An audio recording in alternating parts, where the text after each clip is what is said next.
ইসলামী দৃষ্টিকোণ থেকে চুপ থাকার উপকার। গুনাহ থেকে বাঁচা যায়।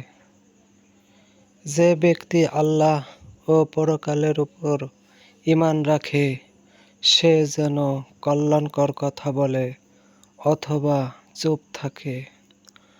বুখারী ও মুসলিম। আখলাক সুন্দর হয়।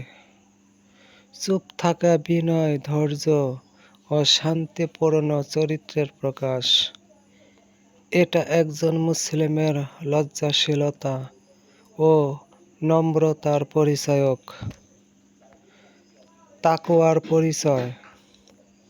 তুমি আল্লাহর নির্দেশ মতো কথা বলো অথবা চুপ থাকো, এতে তোমার ঈমান আরো পরিপূর্ণ হবে। বাস্তব জীবনে চুপ থাকার উপকার। বিবাদ ও ঝগড়া এড়ানো যায়।